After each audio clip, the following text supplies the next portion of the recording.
Muy buenos días, queridos hermanos.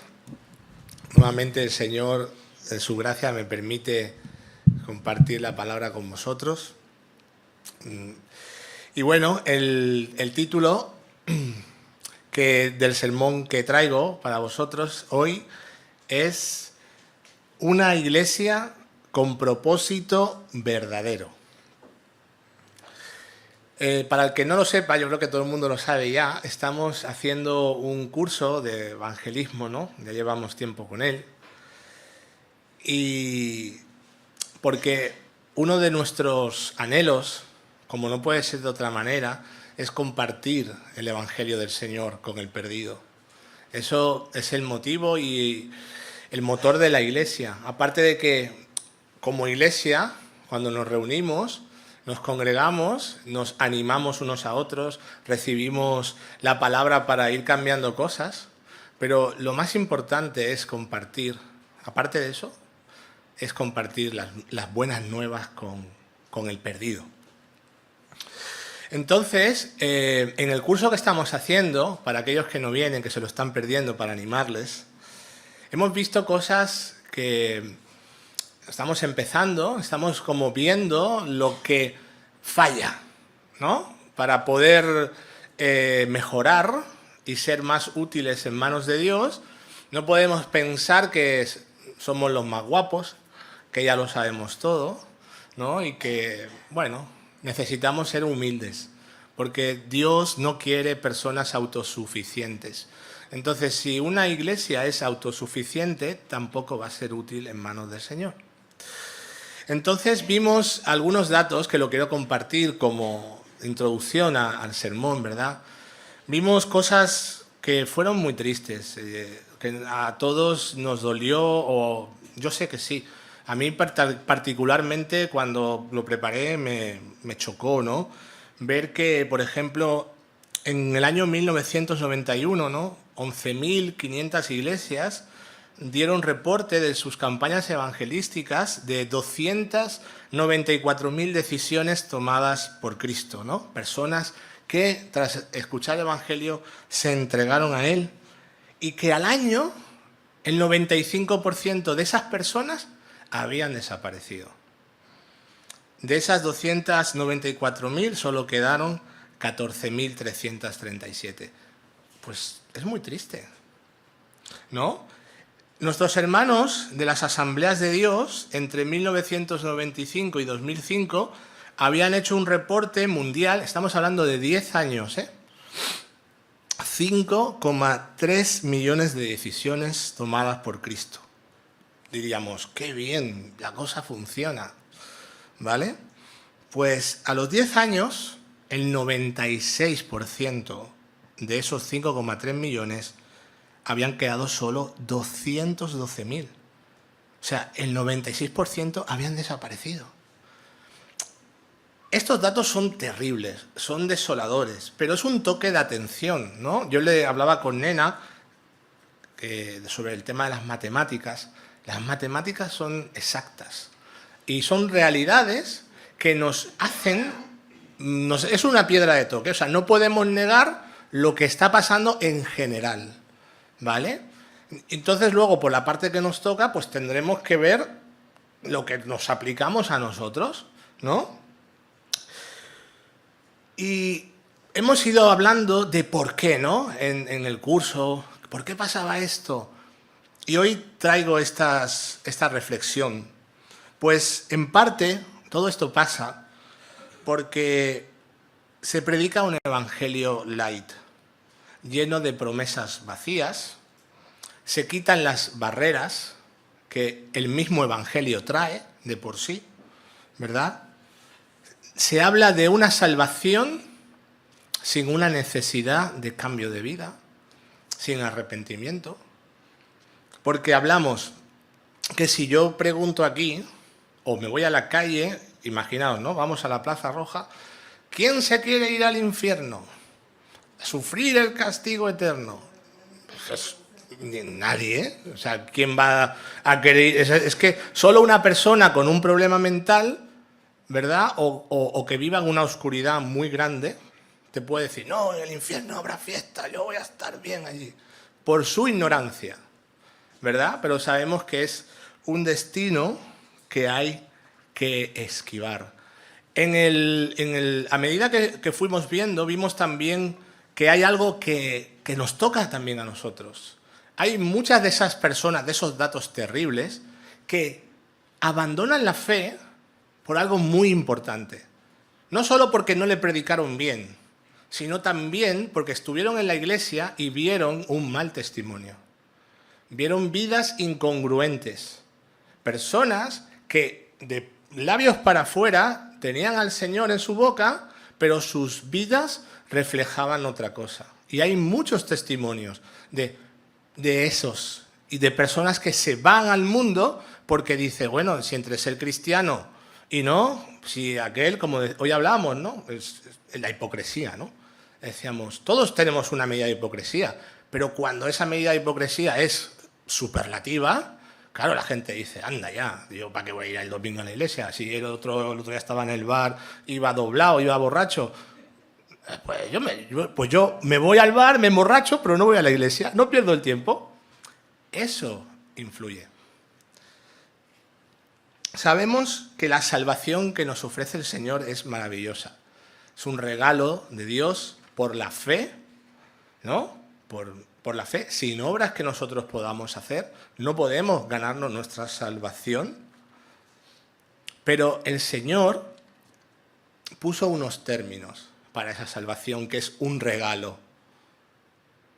El Señor es maravilloso. ¿Quién de aquí no puede dar, de los que llevamos tiempo caminando con Cristo, de todo lo que Él ha hecho en nuestras vidas? Yo hablo ahora porque el Señor me ha dado la palabra, ¿no? Me ha perdonado, me ha librado, me ha sacado del vicio, de una mala manera de vivir, de mi egoísmo, de prácticas en mi vida pasada de las que me avergüenzo realmente, y me maravillo que el Señor me dé la oportunidad de estar aquí hablando cuando no soy digno de ello. Y el Señor es hermoso, es el creador, el que dio vida a todas las cosas, el que sustenta tu vida, aunque tú estés aquí hoy sin haberte entregado a Él te está sosteniendo. Él hace salir su sol sobre los justos y sobre los injustos. Y lo más hermoso, que siendo Él santo, justo y perfecto, Él va a la cruz a pagar por nuestros pecados.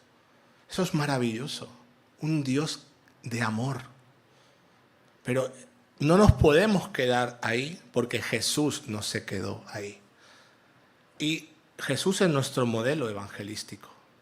Es Él. No yo, no Gaby, no el pastor Rafael, no, es Jesús. Vayamos a la Biblia y sigamos las palabras de Jesús.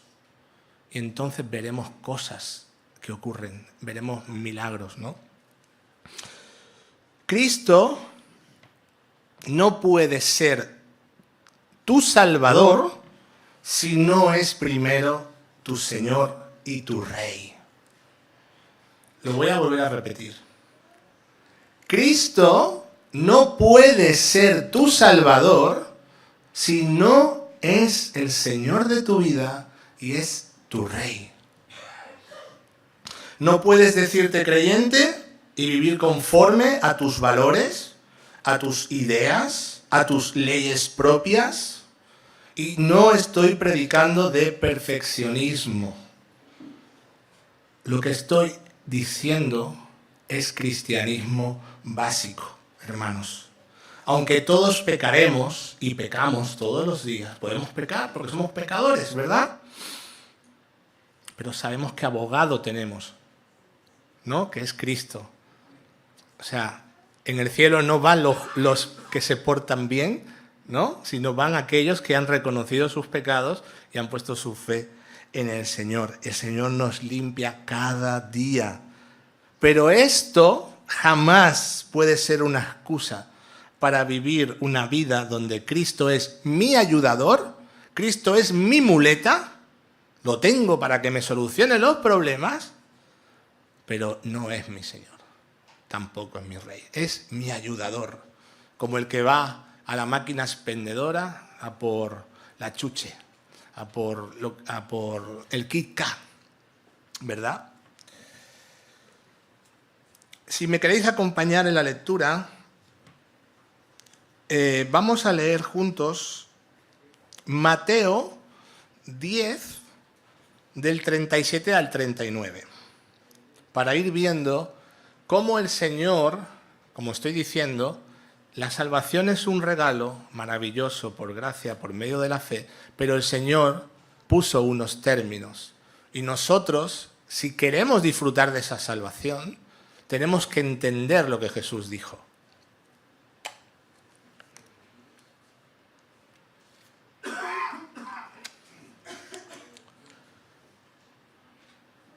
Mateo 10, 37 al 39. Amén, ¿lo tenéis?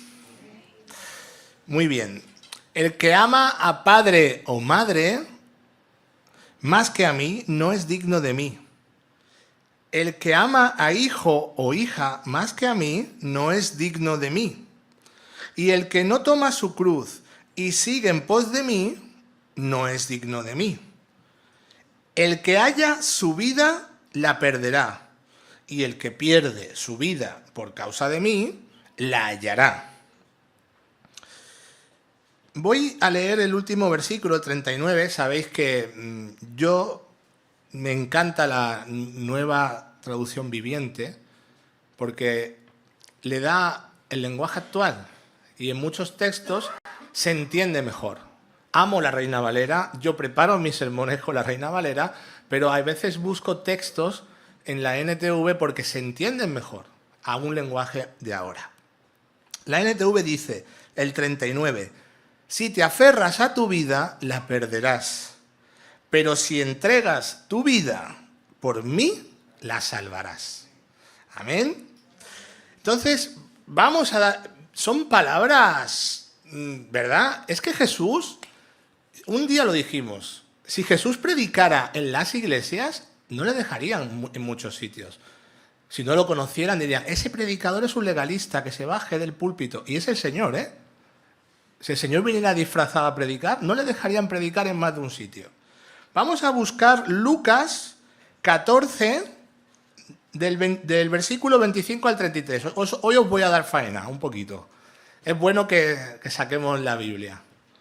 Lucas 14, 25 al 33. Y vamos a ampliar todo esto. Leo para vosotros. Os voy a esperar. Amén, ¿lo tenéis? Dice la palabra del Señor.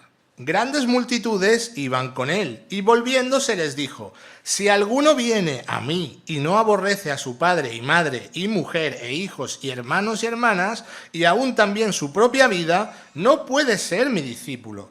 Y el que no lleva su cruz y viene en pos de mí, no puede ser mi discípulo. Porque ¿quién de vosotros, queriendo edificar una torre, no se sienta primero y calcula los gastos, a ver si tiene lo que necesita para acabarla? No sea que después que haya puesto el cimiento y no pueda acabarla, todos los que lo vean comiencen a hacer burla de él, diciendo, este hombre comenzó a edificar y no pudo acabar. O, ¿qué rey al marchar a la guerra contra otro rey no se sienta primero y considera si puede hacer frente con 10.000 al que viene contra él con 20.000? Y si no puede, cuando el otro está todavía lejos, le envía una embajada y le pide condiciones de paz. Así pues, cualquiera de vosotros que no renuncia a todo lo que posee, no puede ser mi discípulo. Es duro, ¿no? Pero son las condiciones del Señor, porque cuando esto nos choca y no nos agrada, es porque le pedimos al Señor que ilumine nuestra mente, porque el Señor Jesucristo es la perla de gran precio. Él es el sumum bonum. Él es lo mejor de nuestra vida. es Dios que se acerca al hombre para darle todo lo que Él es. Y como en su amor se ha entregado hasta la muerte, Él no se puede conformar con un corazón dividido. No podemos querer lo mejor de Dios y lo mejor del mundo. Tenemos que escoger. Vamos a ver un poquito, me voy a centrar en los versículos de Mateo. Lo de Lucas era para darle cuerpo, ¿vale? Para que veáis con la seriedad que hablaba Jesús. Y Mateo 10:37 lo vamos a desgranar un poquito. El que ama a padre o a madre más que a mí no es digno de mí. El que ama a hijo o a hija más que a mí no es digno de mí. Entonces, esto suena así un poco, ¡ay, qué palabras tan secas! Ser discípulo de Cristo es nuestro mayor privilegio. Y entonces, como he dicho, no podemos tener nuestros afectos divididos. Y en que determinados momentos, ¿no?, para nuestro corazón sea más importante el amor por nuestros seres queridos que por nuestro Señor. De esto está hablando la palabra, ¿no? Este problema, ¿sabéis cuándo ocurre? A no ser que nazcamos en una familia de creyentes. Me imagino que no todos es así, algunos de aquí sí que han nacido en familia de creyentes, pero esta ha sido mi experiencia. El que se convierte en una familia de no creyentes, van a venir luchas, van a venir pruebas. ¿Por qué? Porque la familia no entiende que tú quieras dejar de vivir una vida en el mundo para seguir una religión, ¿no? Le dicen, para seguir a Cristo. Ahora no quiere estar con nosotros de fiesta o por ahí, ¿no? Porque la familia monta sus shows, sus cosas, porque ahora está cada domingo en la iglesia. ¿Entendemos? Es de esto. El que ama, ¿no?, más a padre, a madre, a la familia, antes que a mí. ¿Por qué? Porque va a llegar ese momento en que tendremos que decidir. Tenemos que tomar decisiones, ¿no? Imaginaos el que es... viene de familia rica y le dice el padre, si tú sigues con eso, te desheredo. ¿Qué hará? Como el joven rico. Pues eso puede pasar y seguro que ha pasado. No lo he preparado esto, ¿vale? Simplemente estoy dando una ilustración. El joven rico, cuando tuvo que elegir, eligió el dinero. Y si él murió así, con esa idea, hoy estará en el infierno, porque no habla de su fin la Biblia. Ojalá cambiara de parecer antes de morir y siguiera al Señor, ¿verdad? Cuando nos convertimos al Señor, el Señor tiene que ser lo primero. Entonces, estemos preparados para el chantaje, para que se pongan en pie de guerra contra nosotros. Y lo que hagamos va a determinar dónde está nuestro corazón. Si llega ese momento, tenemos que elegir al Señor si realmente lo amamos. Porque si no, nuestra familia, nuestros hijos, serán nuestro Dios. No será el Señor, porque vamos a escoger a la familia antes que al Señor. Y esto no significa que tengamos que odiar a nuestros seres queridos. Se refiere a que Cristo tiene que tener la preeminencia de nuestros afectos. ¿Cómo Dios se puede conformar con que, sí, yo te amo, pero amo más a mi marido, que es incrédulo y no me deja venir a la iglesia, me quedo con él? ¿No? Por ejemplo. Es duro eso, pero... Y eso se repite en el tiempo. Porque un día dices, no, algún día me tengo que quedar en casa, pero al final eso te puede apartar, ¿no? Un test de lealtad será siempre si el domingo es lo primero para ti o pones delante a la familia, lo que acabo de decir. Y esto no significa que puntualmente todos tenemos cumpleaños, llega la Navidad, no es, tenemos que estar aquí siempre. No, porque hay días que salen cosas. No estamos hablando de poner aquí una piedra encima de los hermanos. No podéis hacer vida social. Habrán días que pues surgen compromisos, vendrán días de vacaciones, no estaremos en el culto. No, eso sería legalismo. Pero ya me entendéis, ¿no? Lo que quiero decir. Hay muchas veces que se buscan excusas para no venir al culto. Y el cuarto mandamiento sigue vigente. Acuérdate del día de reposo para santificarlo. Y aunque nosotros nos reunimos el domingo, no nos reunimos los sábados, porque el Señor Jesucristo resucitó el domingo, el mandamiento está ahí, porque lo necesitamos. El Señor nos manda lo que necesitamos. Necesitamos congregarnos, necesitamos estar con nuestros hermanos, necesitamos la palabra, ser exhortados, ser guiados. Vamos a seguir con el tema de amar a Dios por encima de nuestra familia. Dios es amor y es el Señor Jesús el que nos dice que amemos a nuestros enemigos, ¿o no? Entonces no nos puede decir que odiemos a nuestra familia. Es para que no entendamos y torzamos la palabra cuando leamos estos textos. Hablamos de dónde está la preeminencia del corazón. Un comentarista, leí algo muy bonito y lo traigo para vosotros. Decía este comentarista: los que no estén dispuestos a seguir a Cristo a este precio, mejor es que se marchen a su propio riesgo. Pero sepan que cualquier cosa que entreguemos a cambio de esta perla preciosísima, bien vale la pena por la eterna ganancia del cambio. ¡Qué consuelo tan grande para los que pueden decir como Pedro: nosotros lo hemos dejado todo y te hemos seguido, ¿no? En Mateo 19, 27. Vamos a seguir con el versículo de Mateo 10, 38. Si lo ponéis en la pantalla. Y el que no toma su cruz el que no toma su cruz y sigue en pos de mí, no es digno de mí. Vamos a hablar un poco de lo que no es tomar nuestra cruz, ¿vale? Porque hay que entender esto bien. Porque esto se presta a malas interpretaciones por parte de algunos hermanos, ¿no? Tomar tu cruz, hermano y hermana, no es soportar a tu suegro ni a tu suegra. Eso no es tomar tu cruz.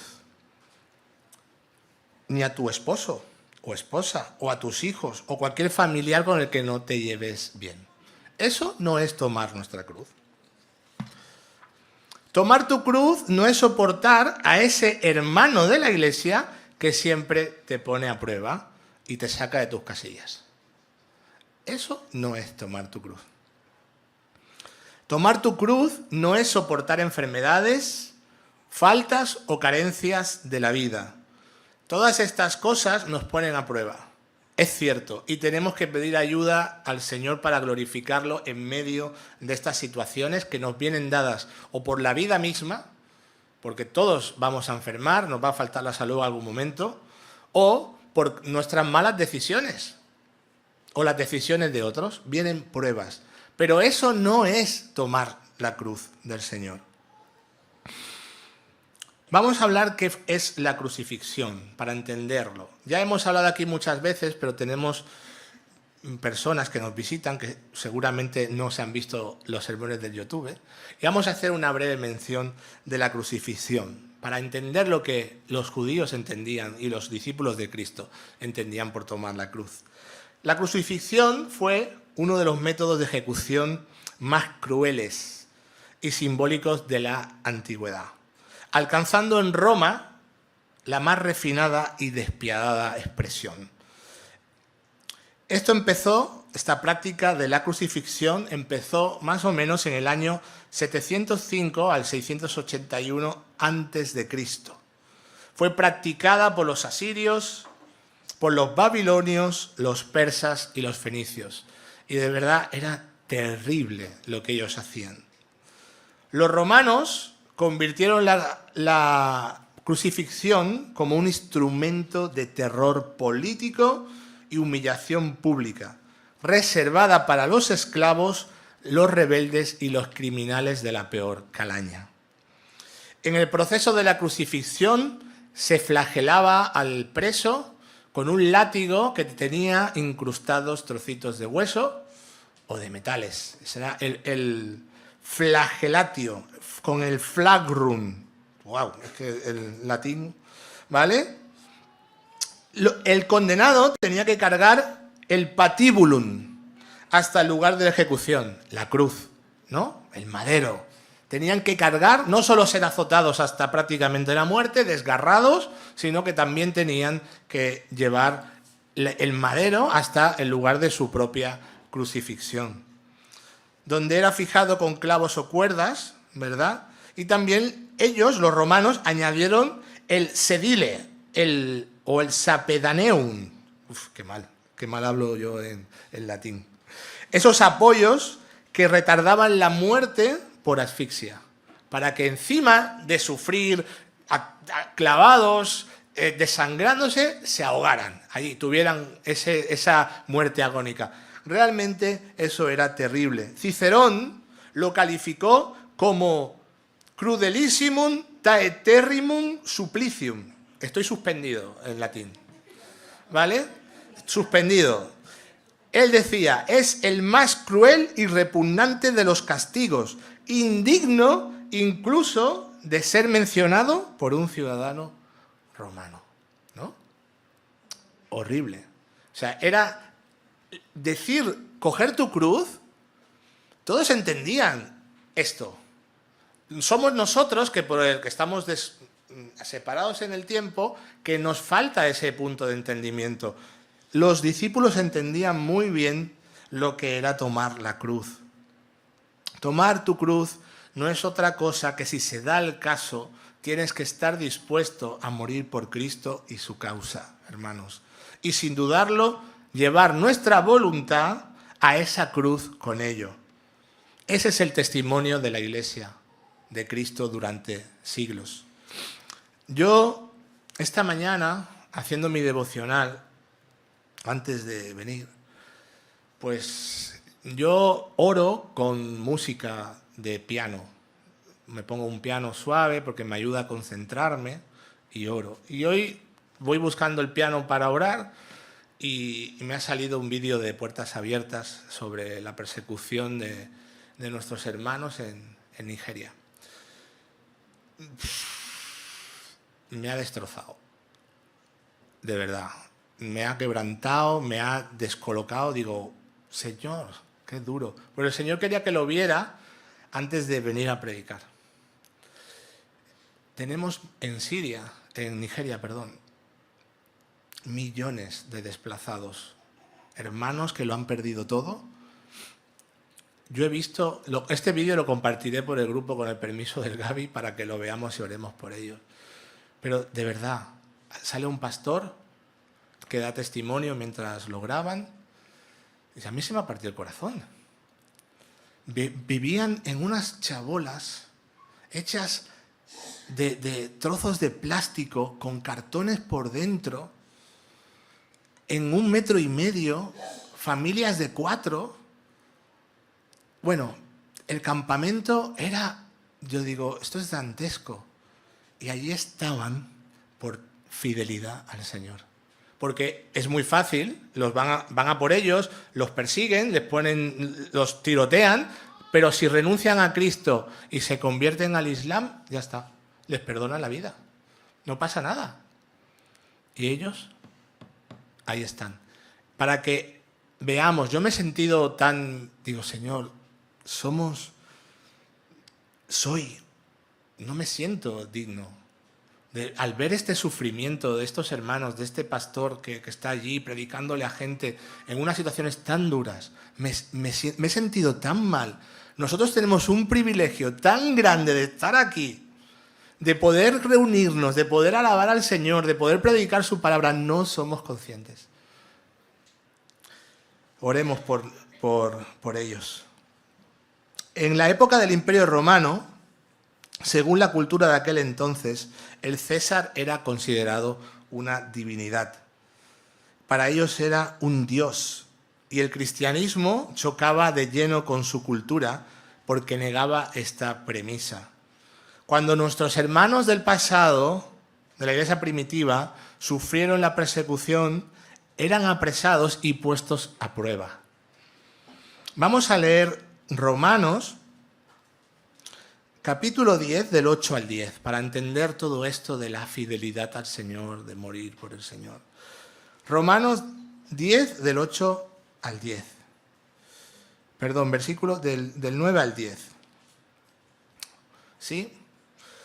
Que si confesares con tu boca que Jesús es el Señor y creyeres en tu corazón que Dios le levantó de los muertos, serás salvo.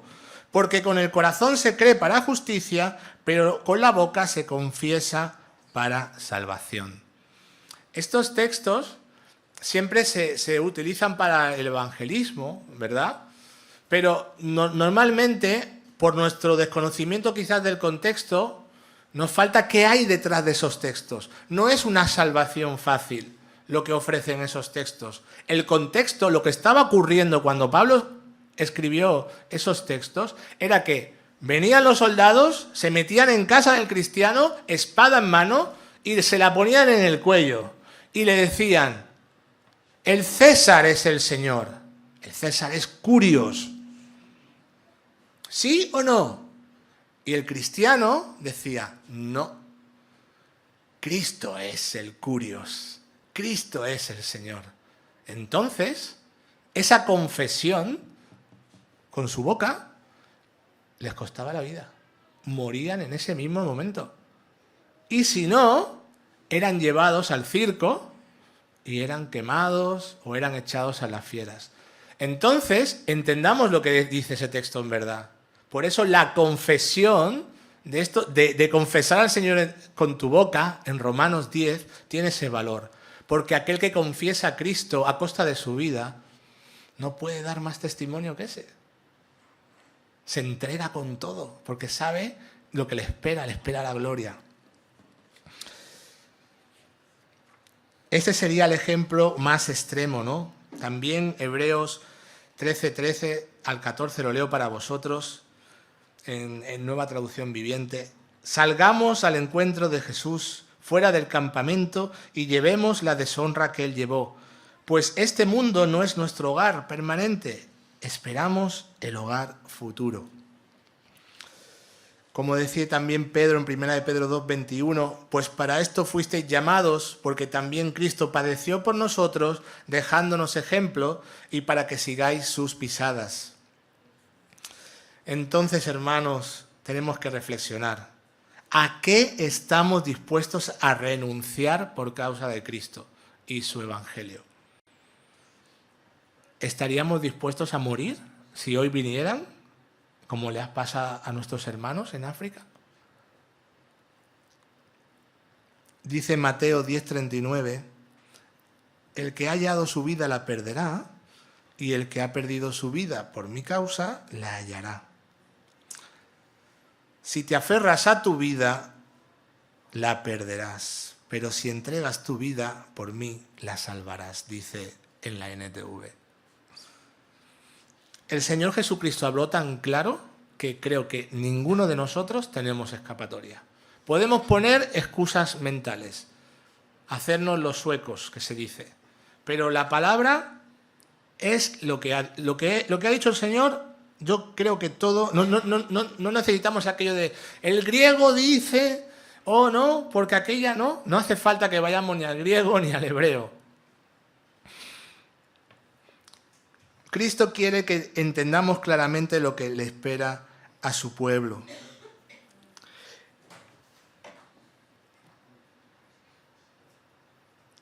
¿Por qué?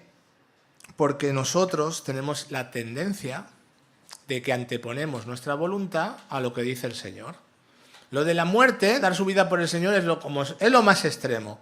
Pero yo quiero que pensemos una cosa. Si no somos capaces de, cuando tenemos que decidir entre mentir y no mentir, que es algo que lo podemos hacer nosotros, que nadie nos...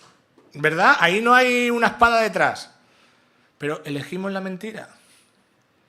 Si cuando tenemos que elegir entre ser honestos con nuestro dinero o no, elegimos hacer chanchullos, nadie nos está viendo, pero ¿qué escogemos?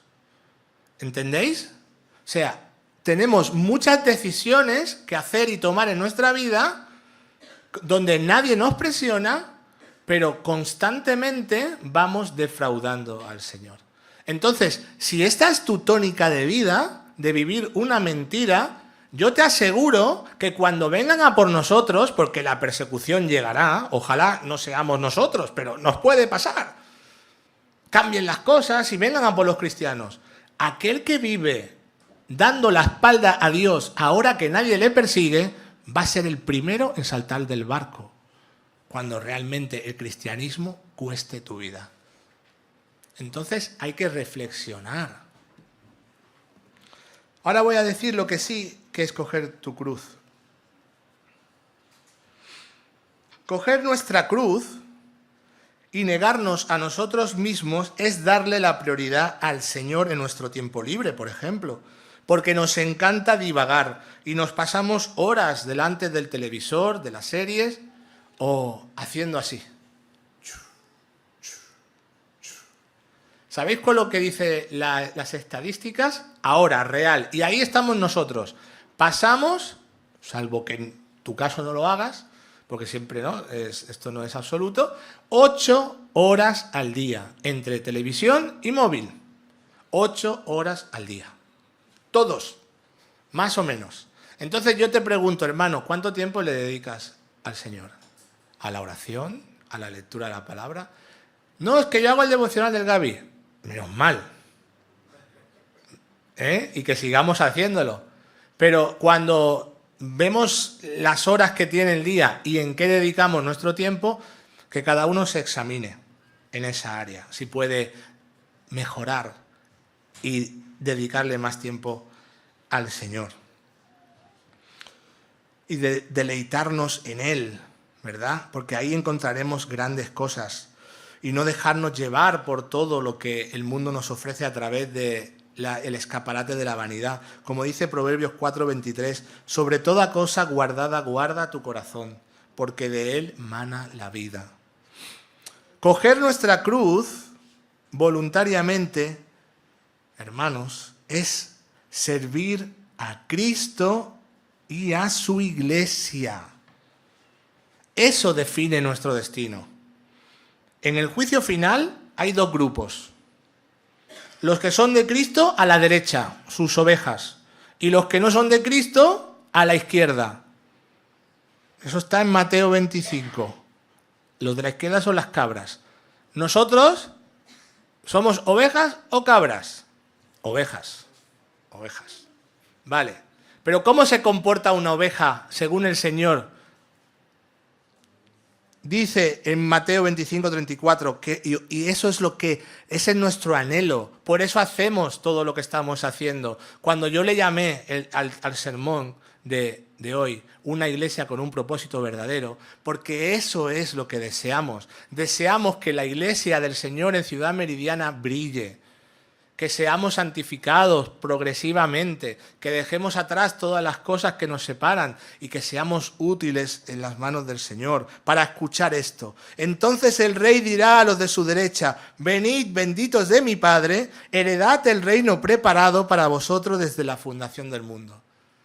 ¿Queréis escuchar eso? Yo sí.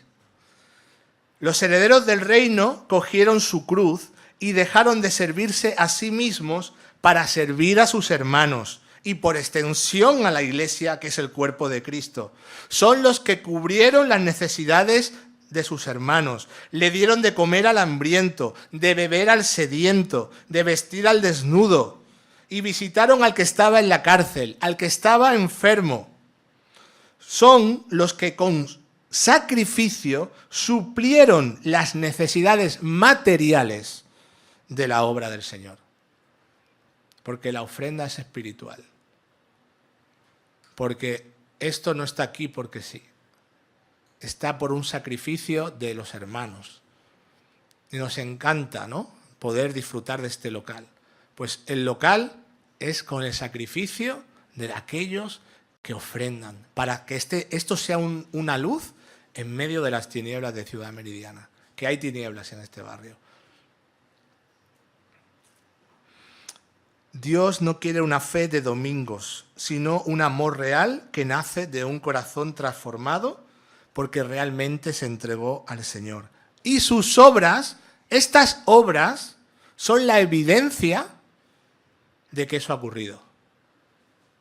La salvación no es por obras. Las obras buenas que podamos hacer de una forma natural, por amor al Señor, es la evidencia de que realmente hemos tenido ese encuentro con Cristo. La evidencia, no el medio. ¿Se entiende? Entonces, hermanos, no pongamos excusas, activémonos.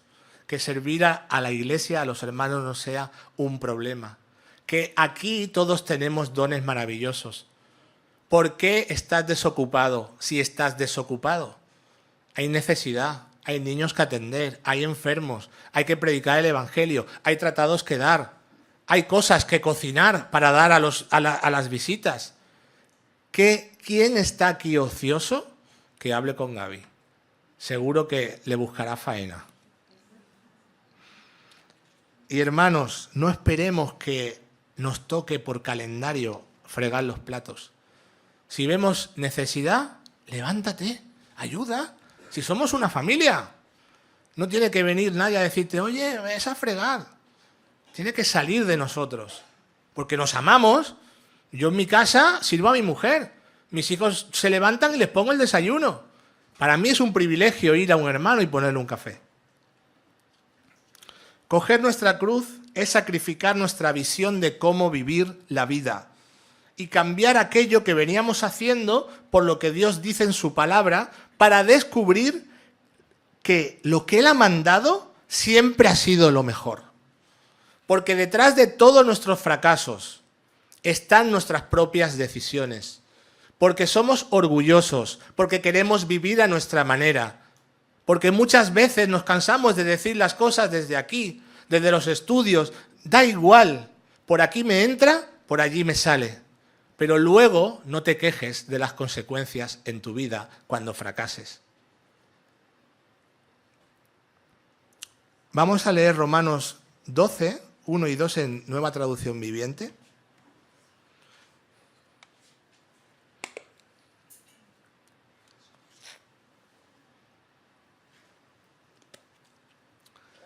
Dice la palabra del Señor: por lo tanto, amados hermanos, les ruego que entreguen su cuerpo a Dios por todo lo que Él ha hecho a favor de ustedes, que sea un sacrificio vivo y santo, la clase de sacrificio que a Él le agrada. Esa es la verdadera forma de adorarlo. No imiten las conductas ni las costumbres de este mundo, más bien dejen que Dios los transforme en personas nuevas, al cambiarles la manera de pensar. Entonces aprenderán a conocer la voluntad de Dios para ustedes, la cual es buena, agradable y perfecta. Dios siempre tiene razón, porque es Dios. Y es un Dios de amor. Dios no ha mandado nada para nosotros que sea para nuestro mal. Y es nuestro perverso corazón el que nos hace creer que no es así. El que ver los mandamientos de Dios y la ley de Dios como algo gravoso. Es nuestro perverso corazón. Dios no puede desear tu mal. Él te creó. Eres su criatura. ¿Conocéis algún padre, como dice el Señor Jesús, que le dé de comer escorpiones a sus hijos? No. Dios quiere tu bien, ¿no? Estos versículos nos están diciendo de Romanos que el mundo tiene un molde. El mundo tiene muy claro cómo quiere a las personas. Aquellos que son herederos del infierno viven de espaldas a Dios. No tienen ley. Les da igual la moral, la ética, la familia, el matrimonio. No les importa nada de lo que Dios ha dicho. Nada. Es un molde, es una forma de hablar, una forma de vestir, una forma de transgredir constantemente a Dios. O cuando vamos a la calle y vemos cómo está el mundo, lo vemos bien. Vemos un mundo sin valores, decadente. Ponemos la televisión y hay veces, yo no veo la televisión en mi casa. Yo al menos no la puedo ver. Elijo streaming para poder ver series. Tengo Netflix o Amazon Prime y voy viendo series que me gusten. Porque ver la televisión tal como está concebida, no puedo con los anuncios. No puedo. Es que es terrible como está. No hay moral. A las 5 de la tarde te ponen un striptease. Se anuncian yogures fingiendo orgasmos. Eso es el mundo. Es un estercolero. No tenemos que dejar moldear por el mundo. Entonces, ahora voy con la pistola. Preparaos que hay para todos. Hijos, ¿estáis honrando a vuestros padres? ¿Les dais el respeto y obediencia que merecen y vivís de acuerdo a lo que Dios espera de vosotros? Hijos, pensarlo, porque todos somos hijos. Padres, ahora voy a por los padres. ¿Estáis disciplinando, enseñando? Disciplinar es enseñar. ¿En el Señor a vuestros hijos? ¿Sois un ejemplo de piedad para ellos? ¿Sois alguien que les muestra el camino a Cristo con vuestra forma de vivir? ¿Los alimentáis cada día con la palabra al igual que le ponéis la comida física? Padres. Varones de la iglesia, ¿sois el líder espiritual de vuestra casa? Varón, ¿eres el sacerdote de tu familia? ¿El protector de tu esposa? ¿Eres la punta de lanza que Dios quiere que seas? ¿O por el contrario, estás detrás de tu mujer? ¿Le dejas a ella que tire del carro? Ella ya se ocupará. Y yo, con traer el sueldo, yo lo dejo encima de la mesa y me pongo a ver Movistar Plus, que hoy juega el Barça. Lo demás no importa. Mi mujer es una mujer potente. Mujeres, ¿sois aquellas esposas que dan respeto a sus maridos? ¿Que se sujetan a su voluntad mientras no sea pecado? ¿Sois las mujeres que cuidan de su hogar con amor para edificarlo? ¿Que sois reconocidas por vuestra mansedumbre en lo que hacéis? ¿O sois las que os gusta mangunearlo todo y no le dais el lugar a vuestro esposo y decís, en casa mando yo? Entendamos, esto es duro, pero es así. Nadie puede decir, he repartido para todo el mundo. Y yo también pillo en muchas de estas cosas, ¿no? Porque no siempre he sido y tengo muchas caídas. Necesito del Señor para ser un buen marido. Necesito del Señor cada día para ser un buen padre, porque me falta paciencia con mis hijos. Veo a mi esposa y no siempre la trato bien. Muchas veces pierdo los nervios con ella y me olvido de que es un vaso frágil. Y muchas veces me distraigo en vez de ser el sacerdote de mi casa que estoy llamado a ser. Entonces, hermanos, tengámoslo en cuenta. Sigamos el molde de la palabra. Porque si no, nos encontramos con lo que dice el Señor en Mateo 7, 13 al 14, ¿no? El Señor dice en Mateo 7, 13 al 14, lo leo para vosotros: entrad por la puerta estrecha, porque ancha es la puerta y espacioso el camino que lleva a la perdición, y muchos son los que entran por ella.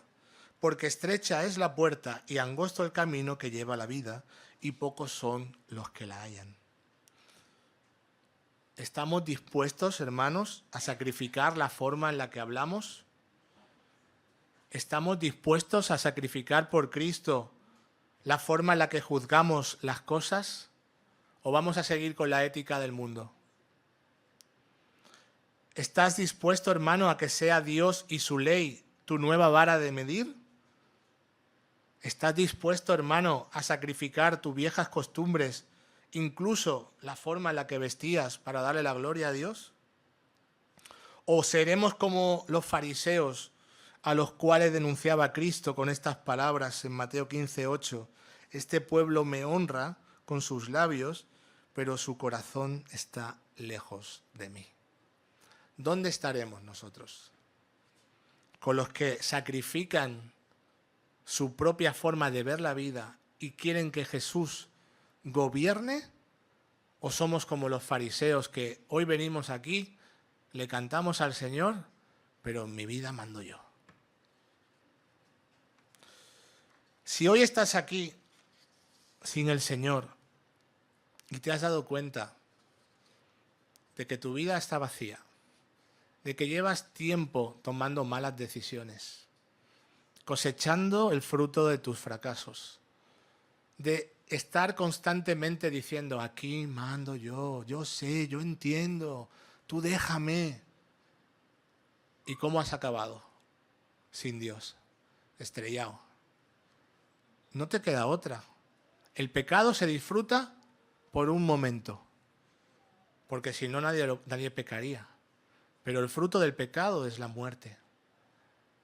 El día que cierres los ojos sin Cristo, te espera la condenación eterna. Pero si te has dado cuenta de eso, hoy es el día de salvación para ti. Hoy es el día del perdón, de la restauración. Si tú estás dispuesto hoy a bajarte del coche de tu vida, porque te has dado cuenta de que te has estrellado una y otra vez, y decir, Jesús, ayúdame, conduce tú. Si tú estás dispuesto a humillarte hoy, a pedirle perdón al Señor, a estar dispuesto a cambiar, porque arrepentirse es cambiar. Hermanos, estar dispuesto a cambiar, a dejar de hacer lo malo, es estar dispuesto a, porque hasta ahora has estado haciendo lo que te ha venido dado la gana. Pero si estás entendiendo que tu pecado es un abismo entre tú y Dios y que el día de mañana no vas a tener nada más que el castigo y la ira sobre tu cabeza, cambia de rumbo, entrégate a Cristo, pídele perdón y encontrarás a un Dios de amor que está dispuesto a conducir tu vida, a darte una esperanza, a darte una familia, a darte un propósito, a darte un mañana. El Señor dice, yo soy la luz del mundo. El que me sigue no andará en tinieblas, sino que tendrá la luz de la vida. Deja de conducir el coche que te lleva al barranco. Permite que Cristo sea el que controle tu vida y verás que vas a encontrar la paz, el perdón y el gozo que nunca has tenido. Y hermano, si todo lo que he dicho hoy, de alguna manera, el Espíritu Santo te ha iluminado en áreas que están oscuras, el mensaje es el mismo. Volvamos al Señor, rasguemos nuestro corazón, dejemos de hacer nuestra voluntad y entenderemos que lo que Cristo nos dice en su palabra es lo mejor para nuestras vidas. Y podamos decir con Pablo, mi antiguo yo ya ha sido crucificado con Cristo. Ya no vivo yo, sino que Cristo vive en mí. Así que vivo en este cuerpo terrenal confiando en el Hijo de Dios, quien me amó y se entregó a sí mismo por mí. Es Gálatas 2:20. Que sea el Señor el que viva en nosotros, porque Él nos ha capacitado, ha pagado por nuestros pecados, nos ha dado su Espíritu Santo y lo único que nos separa de vivir una vida plena es entregarnos con el corazón dispuesto. Amén. Señor, te damos gracias esta mañana por tu palabra y te pedimos que nos perdones en todas aquellas cosas que te hemos fallado, Señor. Que nos ayudes a tomar nuestra cruz de una forma real para avanzar hacia ti, para brillar como esa luz que tú quieres que seamos, para que seamos una iglesia con un propósito verdadero. Vivir una vida que te honre y llevar la vida eterna a través del Evangelio a los demás. Y te pido, Señor, por aquellos que hoy están aquí sin ti, aquellos que dudan, que tú toques su corazón, que los ilumines para que se puedan entregar y sean salvos, Señor. En el nombre del Señor Jesús. Amén.